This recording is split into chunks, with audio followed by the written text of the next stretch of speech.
Harry Potter and the Order of the Phoenix by J.K. Rowling. There is a door at the end of the silent corridor, and it's haunting Harry Potter's dreams. Why else would he be waking in the middle of the night, screaming in terror? Here are just a few things on Harry's mind. A defense against the dark arts teacher with a personality like poison honey. A venomous, disgruntled house elf.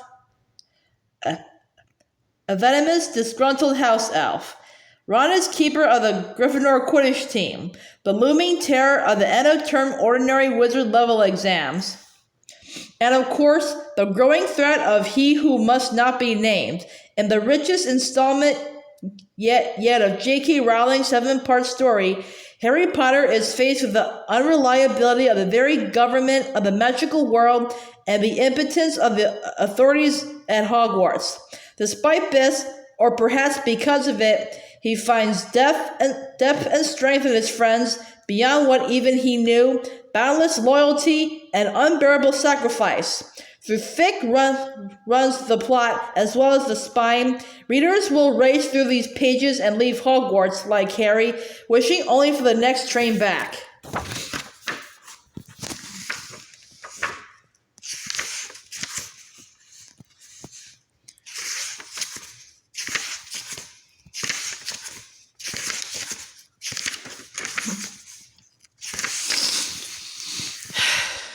Chapter 1. Dudley Demented. The hottest day of the summer so far was drawing to a close, and a drowsy silence lay over the large square houses of Privet Drive. Cars that were usually gleaming stood dusty in their drives, and lawns that were once emerald green lay parched and yellowing. The use of hose pipes had been banned due to drought. Deprived of their usual car washing and lawn mowing pursuits, the inhabitants of Privet Drive had retreated into the shade of their cool houses, windows thrown wide in the hope of tempting in a non-existent breeze. The only person left outdoors was a teenage boy who was lying flat on his back in a flower bed outside number 4. He was a skinny, black-haired, bespectacled boy who had the pinched, slightly unhealthy look of someone who had grown a lot in a short space of time. His jeans were torn and dirty, his t-shirt baggy and faded, and the soles of his trainers were peeling away from the uppers. Harry Potter's appearance did not endear him to the neighbors, who were the sort of people who thought scruffiness ought to be punishable by law, but as he had hidden himself behind a large hydrangea bush this evening, he was quite invisible to passers-by. In fact, the only way he would be spotted was if his Uncle Vernon or Aunt Petunia stuck their heads out of the living room window and looked straight down into the flower bed below. On the whole, Harry thought he was to be congratulated on his idea of hiding here. He was not, perhaps, very comfortable lying on the hot, hard earth, but on the other hand, nobody was glaring at him, grinding their teeth so loudly that he could not hear the news, or shooting nasty questions at him, as had happened every time he had tried sitting down in the living room and watching television with his aunt and uncle. Almost as though this thought had fluttered through the open window, Vernon Dursley, Harry's uncle, suddenly spoke. "Glad to see the boy stop trying to butt in. Where is he anyway?" "I don't know," said Aunt Petunia unconcernedly. "Not in the house." Uncle Vernon grunted. "Watching the news," he said scathingly. I like to know what he's really up to." As if a normal boy cares what's on the news, Dudley hasn't got a clue what's going on. Doubt he knows who the Prime Minister is. Anyway, it's not as if there'd be anything about his lot on our news. "Vernon!" "Shh," said Aunt Petunia. "The window's open." "Oh, yes. Sorry, dear." The Dursleys fell silent. Harry listened to a jingle about fruit and bran breakfast cereal while he watched Mrs. Figg, a batty cat-loving old lady from nearby Wisteria Walk, amble slowly past. She was frowning and muttering to herself. Harry was very pleased that he was concealed behind the bush. Mrs. Figg had recently taken to asking him around for tea whenever she met him in the street. She had rounded the corner and vanished from view before Uncle Vernon's voice floated out of the window again.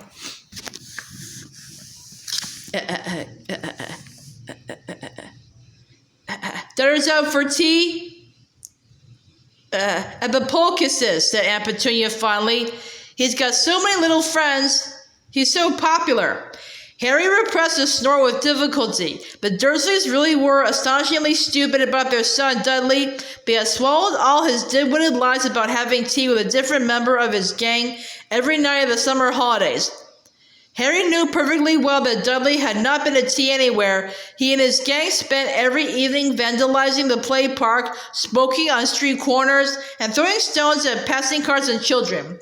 Harry had seen them at it during his evening walks around Little Winging. He had spent most of the holidays wandering the streets, scavenging newspapers from bins along the way.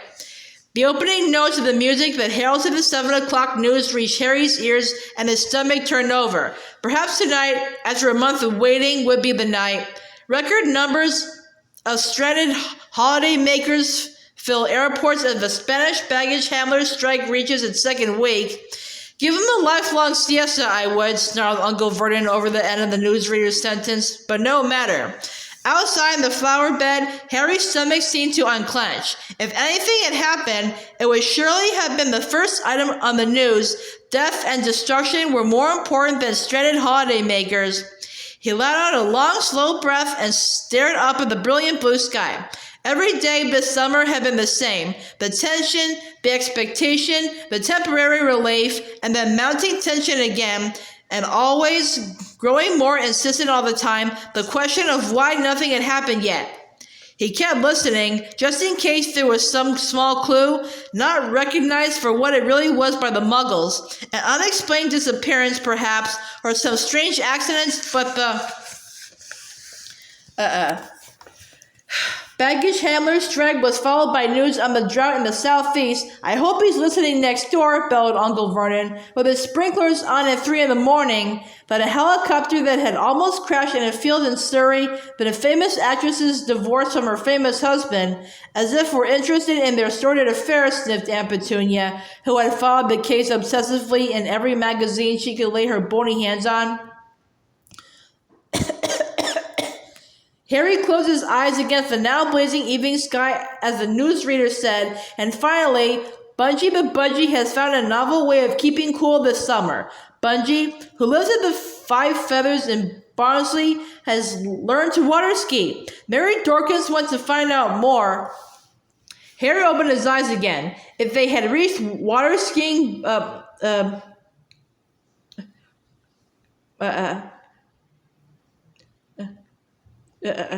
but Jerriger's, there was nothing else worth hearing. He rolled cautiously onto his front and raised himself onto his knees and elbows, preparing to crawl out from under the window. He had moved about 2 inches when several things happened in very quick succession. A loud echoing crack broke the sleepy silence like a gunshot. A cat streaked out from under a parked car and flew out of sight. A shriek, a bellowed oath, and the sound of breaking china came from the Dursleys' living room. And as though Harry had been waiting for this signal, he jumped to his feet, at the same time pulling from the waistband of his jeans a thin wooden wand as if he were unsheathing a sword. But before he could draw himself up to full height, the top of his head collided with the Dursleys' open window, and the resultant crash made Aunt Petunia scream even louder. Harry felt as if his head had been split in two, eyes streaming. He swayed, trying to focus on the street and spot the source of the noise, but he had barely staggered upright again when 2 large purple hands reached through the open window and closed tightly around his throat. "Put it away," Uncle Vernon snarled into Harry's ear. "Now, before anyone sees." "Get off me!" Harry gasped. For a few seconds, they struggled. Harry pulling at his uncle's sausage-like fingers with his left hand, his right maintaining a firm grip on his raised wand. Then, as the pain in the top of Harry's head gave a particular nasty throb, Uncle Vernon yelped and released Harry as though he had received an electric shock. Some invisible force seemed to have surged through his nephew, making him impossible to hold.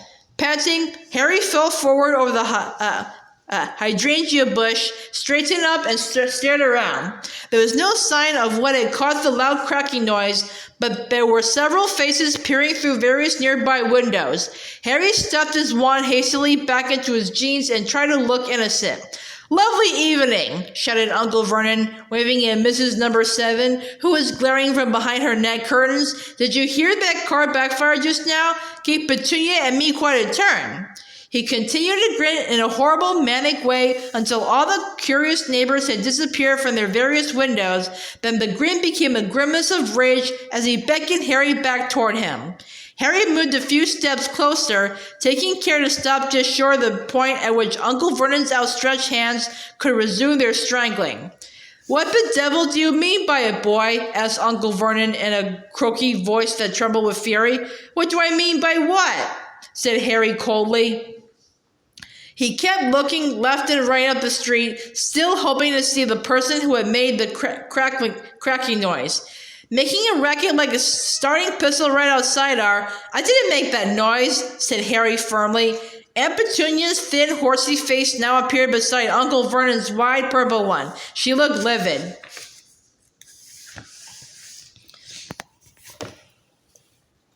"Why were you lurking under our window?" Yes, good point, Petunia. What were you doing under our window, boy?" "Listening to the news," said Harry in a resigned voice. His aunt and uncle exchanged looks of outrage. "Listening to the news? Again?" "Well, it changes every day, you see," said Harry. "Don't you be clever with me, boy. I want to know what you're really up to. And don't give me any more of this listening to the news tosh. You know perfectly well that you're a lot." "Careful, Vernon," breathed Aunt Petunia. And Uncle Vernon lowered his voice so that Harry could barely hear him. "That your lot don't get on our news. That's all you know," said Harry. The Dursleys goggled at him for a few seconds. Then Aunt Petunia said, "You're a nasty little liar. What are all those?" She too lowered her voice so that Harry had to lip read the next word. "Owls doing if they're not bringing you news." "Aha!" said Uncle Vernon in a triumphant whisper. "Get out of that one, boy. As if we didn't know you get all your news from those pestilential birds." Harry hesitated for a moment. It cost him something to tell the truth this time, even though his aunt and uncle could not possibly know how bad Harry felt at admitting it. "The owls aren't bringing me news," said Harry tonelessly. "I don't believe it," said Aunt Petunia at once. "No more do I," said Uncle Vernon forcefully.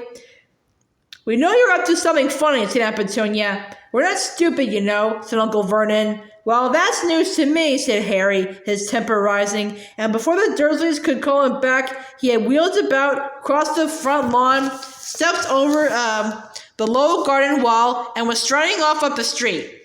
He was in trouble now, and he knew it. He would have to face his aunt and uncle later and pay the price for his rudeness, but he did not care very much just at the moment. He had much more pressing matters on his mind.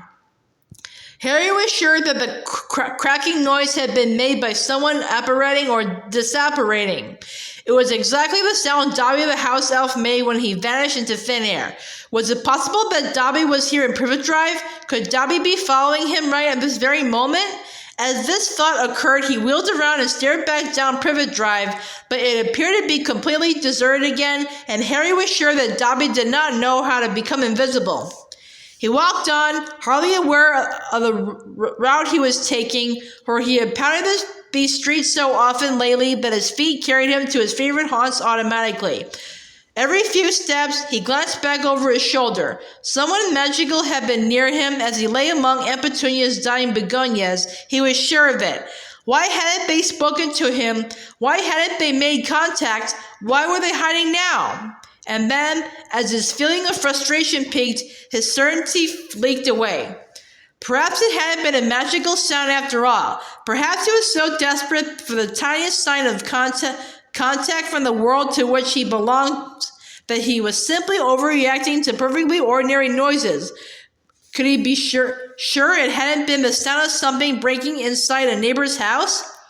Harry felt a dull sinking sensation in his stomach again. Before he knew it, the feeling of hopelessness that had plagued him all summer rolled over him once again. Tomorrow morning, he would be awoken by the alarm at 5 o'clock so that he could pay the owl that delivered the daily profit. But was there any point in continuing to take it? Harry merely glanced at the front page before throwing it aside these days. When the idiots who ran the paper finally realized that Voldemort was back, it would be headline news, and that was the only kind Harry cared about. If he was lucky, there would also be owls carrying letters from his best friends, Ron and Hermione, though any expectation he had had that their letters would bring him news had long since been dashed. We can't say much about you-know-what, obviously. We've been told not to say anything important in case our letters go astray. We're quite busy, but I can't give you details here. There's a fair amount going on. We'll tell you everything when we see you.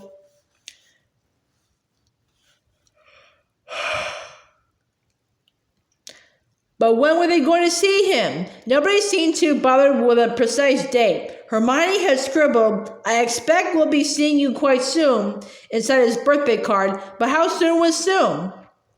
As far as Harry could tell from the vague hints in their letters, Hermione and Ron were in the same place, presumably at Ron's parents' house. He could hardly bear to think of the pair of them having fun at the Burrow when he was stuck in Privet Drive. In fact, he was so angry at them that he had thrown both their birthday presents of Honeydukes chocolates away unopened, though he had regretted this after eating the wilting salad Aunt Petunia had provided for dinner that night. And what were Ron and Hermione busy with? Why wasn't he, Harry, busy? Hadn't he proved himself capable of handling much more than they? Had they all forgotten what he had done? Hadn't it been he who had entered that graveyard and watched Cedric being murdered and been tied to that tombstone and nearly killed? Don't think about that, Harry told himself sternly for the 100th time that summer. It was bad enough that he kept revisiting the graveyard in his nightmares without dwelling on it in his waking moments too. He turned a corner into Magnolia Crescent. Halfway along, he passed a narrow alleyway down the side of a garage where he had first clapped eyes on his godfather. Sirius, at least, seemed to understand how Harry was feeling. Admittedly, his letters were just as empty of proper news as Ron and Hermione's, but at least they contained words of caution and consolation instead of tantalizing hints. "I know this must be frustrating for you. Keep your nose clean and everything will be okay. Be careful and don't do anything rash." Well, thought Harry, as he crossed Magnolia Crescent, turned to Magnolia Road, and headed toward the darkening play park. He had, by and large, done as Sirius advised. He had at least resisted the temptation to tie his trunk to his broomstick and set off for the Burrow by himself. In fact, Harry thought his behavior had been very good considering how frustrated and angry he felt at being stuck in Privet Drive this long, reduced to hiding in flower beds and in the hope of hearing something that might point to what Lord Voldemort was doing. Nevertheless, it was quite galling to be told not to be rushed by a man who had served 12 years in the wizard prison. Azkaban escaped, attempted to commit the murder he had been convicted for in the first place, then gone on the run with a stolen hippogriff.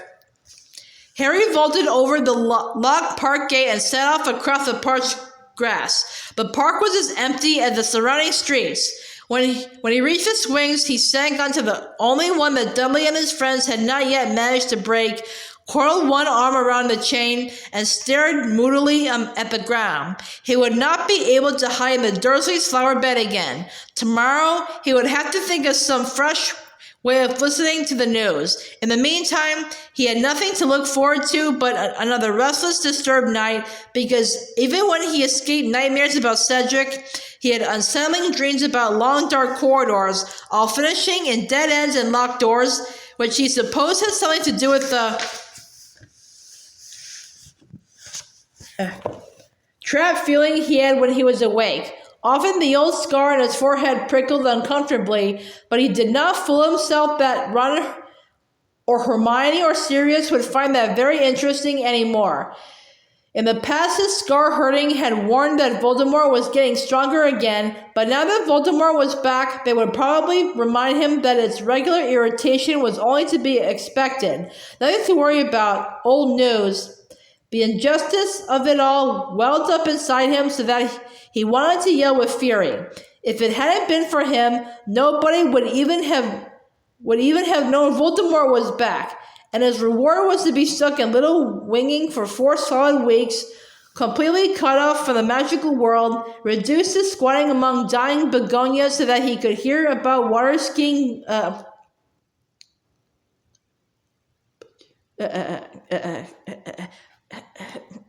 Bejerigers. How could Dumbledore have forgotten him so easily? Why had Ron and Hermione got together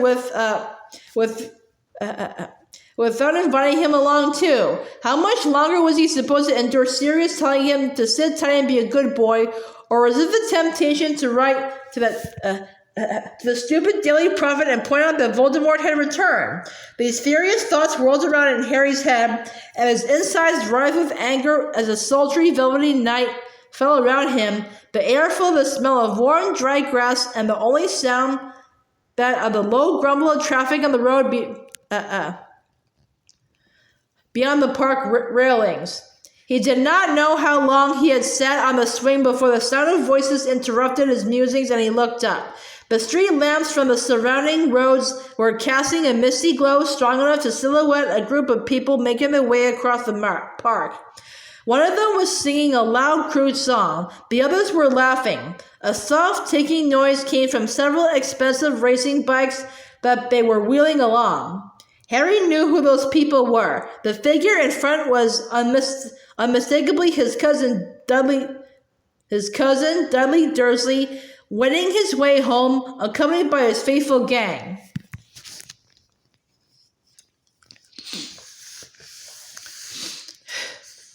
Dudley was as vast as ever, but a year's hard dieting and the discovery of a new talent had wrought quite a change in his physique. As Uncle Vernon delightedly told anyone who would listen, Dudley had recently become the junior heavyweight inter-school boxing champion of the Southeast. The noble sport, as Uncle Vernon called it, had made Dudley even more formidable than he had seemed to Harry in the primary school days when he had served as Dudley's first punching bag. Harry was not remotely afraid of his cousin anymore, but he still didn't think that Dudley learning to punch harder and more accurately was cause for celebration. Neighborhood children all around were terrified of him, even more terrified than they were of that Potter boy, who, they had been warned, was a hardened hooligan who attended St. Brutus's secure center for incurably criminal boys. Harry watched the dark figures crossing the grass and wondered whom they had been beating up tonight. Look round, Harry found himself thinking as he watched them. Come on, look round. I'm sitting here all alone. Come and have a go. If Dudley's friends saw him sitting here, they would be sure to make a beeline for him, and what would Dudley do then? He wouldn't want to lose face in front of the gang, but he'd be terrified of provoking Harry. It would be really fun to watch Dudley's dilemma, to taunt him, watch him, with him powerless to respond. And if any of the others tried hitting Harry, Harry was ready. He had his wand. Let them try. He'd love to vent some of his frustration on the boys who had once made his life heck. But they did not turn around. They did not see him. They were almost at the railings. Harry mastered the impulse to call after them. Seeking a fight was not a smart move. He must not use magic. He would be risking expulsion again. Dudley's gang's voices died. They were out of sight, heading along Magnolia Road. There you go, Sirius, Harry thought dully. Nothing rash. Kept my nose clean. Exactly the opposite of what you'd have done. He got to his feet and stretched. Aunt Petunia and Uncle Vernon seemed to feel that whenever Dudley turned up was the right time to be home, and any time after that was much too late. Uncle Vernon had threatened to lock Harry in the shed if he came home after Dudley again. So, stifling a yawn, still scowling, Harry set out toward the park gate. Magnolia Road, like Privet Drive, was full of large square houses with perfectly manicured lawns, all owned by large square owners who drove very clean cars similar to Uncle Vernon's. Harry preferred little winging by night, when the curtained windows made patches of jewel-bright colors in the darkness, and he ran no danger of hearing disapproving mutters about his delinquent appearance when he passed the householders. He walked quickly, so that halfway along Magnolia Road, Dudley's gang came into view again. They were saying their farewells at the entrance to Magnolia Crescent. Harry stepped into the shadow of a large lilac tree and waited. "Squealed like a pig, didn't he?" Malcolm was saying to guffaws from the others. Nice right look, Big D," said Piers. "Same time tomorrow?" said Dudley. "Right at my place, my parents are out," said Gordon. "See you then," said Dudley. "Bye, Dud. See you, Big D." Harry waited for the rest of the gang to move on before setting off again. When their voices had faded once more, he headed around the corner to Magnolia Crescent, and by walking very quickly, he soon came within hailing distance of Dudley, who was strolling along at his ease, humming tunelessly. "Hey, Big D." Dudley turned. "Oh," he grunted, "it's you. How long have you been Big D then?" said Harry. "Shut it," snarled Dudley, turning away again. "Cool name," said Harry, grinning and falling into step beside his cousin. "But you'll always be Ickle Dickens to me." "I said shut it," said Dudley, whose hand-like hands had curled into fists. "Don't the boys know that's what your mum calls you? Shut your face." "You don't tell her to shut her face." What about Popkin and Dinky Diddy-Dums? Can I use them then?" Dudley said nothing. The effort of keeping himself from hitting Harry seemed to be demanding all his self-control. Who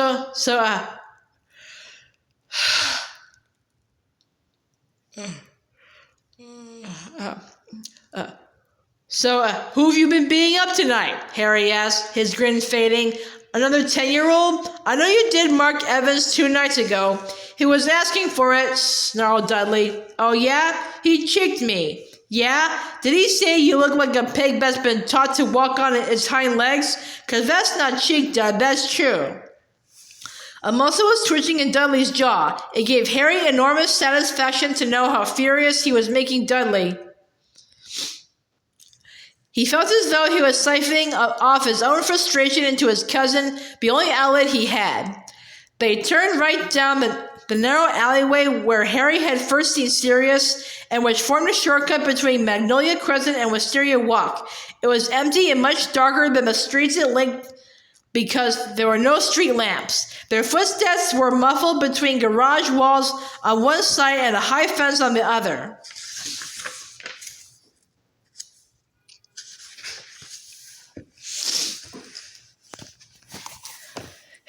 "Think you're a big man carrying that thing, don't you?" Dudley said after a few seconds. "What thing?" That thing you're hiding." Harry grinned again. "Not as stupid as you look, are you, Dud? But I suppose if you were, you wouldn't be able to walk and talk at the same time." Harry pulled out his wand. He saw Dudley look sideways at it.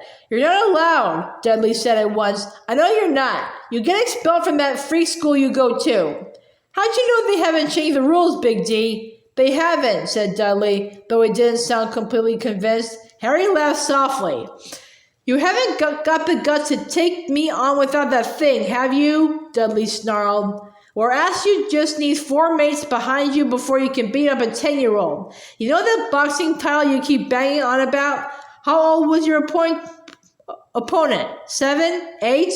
"He was 16 for your information," snarled Dudley, "and he was out cold for 20 minutes after I finished with him, and he was twice as heavy as you. You just wait till I tell Dad you had that thing out. Running to Daddy now, are you? Is his Aco boxing champ afraid of Nasty Harry's wand? Not this brave at night, are you?" sneered Dudley. "This is night, Diddykins. That's what we call it when it goes all dark like this." "I mean when you're in bed," Dudley snarled. He had stopped walking. Harry stopped too, staring at his cousin. From the little he could see of Dudley's large face, he was wearing a strangely triumphant look. "What do you mean, I'm not brave in bed?" said Harry, completely nonplussed. What? Am I supposed to be frightened of pillows or something? I heard you last night, said Dudley breathlessly, talking in your sleep, moaning. What do you mean? Harry said again, but there was a cold plunging sensation in his stomach. He had revisited the graveyard last night in his dreams. Dudley gave a harsh bark of laughter, then adopted a high-pitched, whimpering voice. Don't kill Cedric! Don't kill Cedric! Who's Cedric? Your boyfriend? You're lying, said Harry automatically, but his mouth had gone dry. He knew Dudley wasn't lying. How else would he know about Cedric? Dad, help me, Dad. He's gonna kill me, Dad. Boo-hoo. Shut up, said Harry quietly. Shut up, Dudley. I'm warning you. Come and help me, Dad. Mom, come and help me. He's killed Cedric. Dad, help me. He's going to. Don't you point that thing at me. Dudley backed into the alley wall. Harry was pointing the wand directly at Dudley's heart. Harry could feel 14 years' hatred of Dudley pounding in his veins. What wouldn't he give to strike now, to jinx Dudley so thoroughly he'd have to crawl home like an insect struck dumb, sprouting feelers? Don't ever talk about that again, Harry snarled. Do you understand me? Point that thing somewhere else. I said, do you understand me?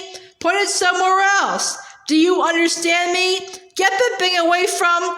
Dudley gave an odd shuddering gasp as though he had been doused in icy water.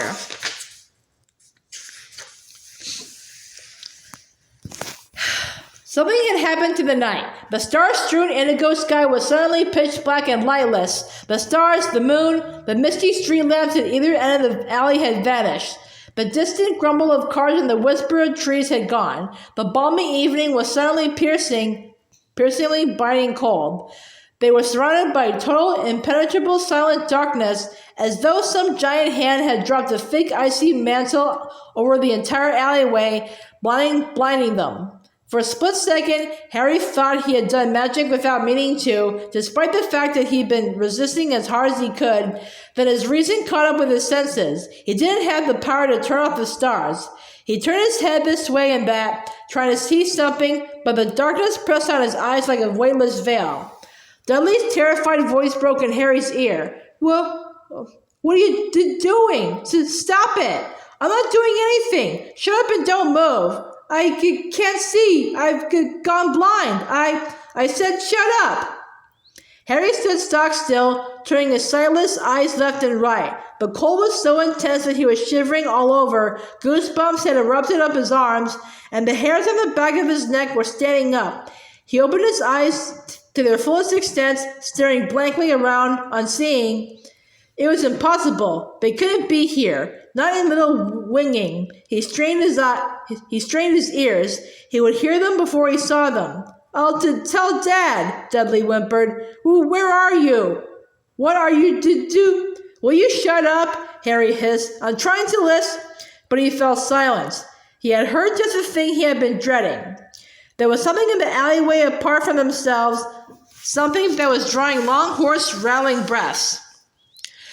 Harry felt a horrible jolt of dread as he stood trembling in the freezing air. Cut it out! Stop doing it! I'll hit you! I swear I will! Dudley, shut... Wham!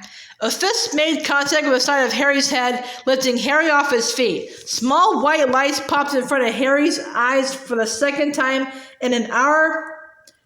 In an hour, he felt as though his head had been cleaved in two. Next moment, he had landed hard on the ground, and his wand had flown out of his hand. You moron, Dudley! Harry yelled, his eyes watering with pain, as he scrambled to his hands and knees, now feeling around frantically in the blackness. He heard Dudley bluttering away, hitting the alley fence, stumbling. Dudley, come back! You're running right at it!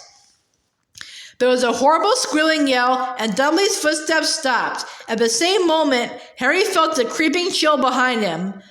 That could mean only one thing. There was more than one. Dudley, keep your mouth shut. Whatever you do, keep your mouth shut. Wand! Harry muttered frantically, his hands flying over the ground like spiders. Where's... Wand, come on, Lumos! He said the spell automatically, desperate for light to help him in his search, and to his disbelieving relief, light flared inches from his right hand. The wand tip had ignited. Harry snatched it up, scrambled to his feet, and turned around. His stomach turned over. A towering hooded figure was gliding smoothly toward him, hovering over the ground, no feet or face visible beneath its robes, sucking on the night as it came. Stumbling backward, Harry raised his wand. Expecto Patronum!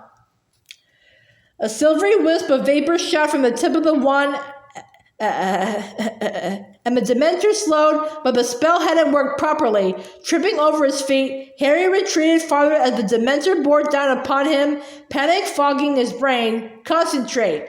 A pair of gray, slimy, scabbed hands slid from inside the Dementor's robes, reaching for him. A rushing noise filled Harry's ears. Expecto Patronum! His voice sounded dim and distant. Another wisp of silver smoke, feebler than the last, drifted from the wand. He couldn't do it anymore. He couldn't work the spell. There was laughter inside his own head, shrill, high-pitched laughter. He could smell the Dementor's putrid, death-cold breath, filling his own lungs, drowning him. Think, something happy. But there was no happiness in him. The Dementor's icy fingers were closing on his throat. The high-pitched laughter was growing louder and louder, and a voice spoke inside his head. Bow to death, Harry. It might even be painless. I would not know. I have never died. He was never going to see Ron and Hermione again, and their faces burst clearly into his mind as he fought for breath. Expecto Patronum! An enormous silver stag erupted from the tip of Harry's wand.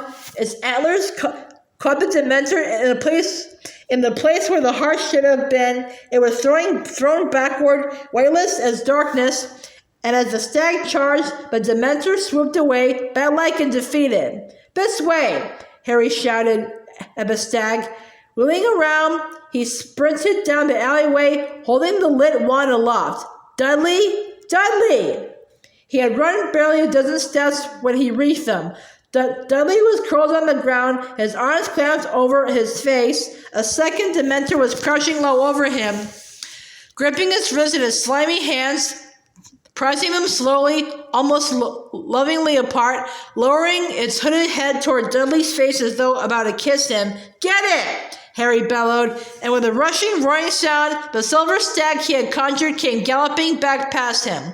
The Dementor's eyeless face was barely an inch from Dudley's when the silver antlers caught it. The thing was thrown up in the air and, like its fellow, it soared away and was absorbed into the darkness. The stag cantered to the end of the alleyway and dissolved into silver mist. Moon, stars, and street lamps burst back into life. A warm breeze swept the alleyway. Trees rustled in neighboring gardens, and the mundane rumble of cars in Magnolia Crescent filled the air again. Harry stood quite still, all his senses vibrating, taking in the abrupt return to normality. After a moment, he became aware that his t-shirt was sticking to him. He was drenched in sweat. He could not believe what had just happened. Dementors here, and little winging. Dudley lay curled up on the ground, whimpering and shaking. Harry bent down to see whether he was in a fit state to stand up, but then heard loud running footsteps behind him. Instinctively raising his wand again, he spun out his heel to face the newcomer. Mrs. Fig, their batty old neighbor, came panting into sight. Her grizzled gray hair was escaping from its hairnet, a clanking string shopping bag was swinging from her wrist, and her feet were halfway out of her tartan carpet slippers. Harry made to stow his wand hurriedly out of sight, but, "Don't put it away, idiot boy," she shrieked. "Wouldn't there are more of them around? I'm going to kill Mundungus Fletcher."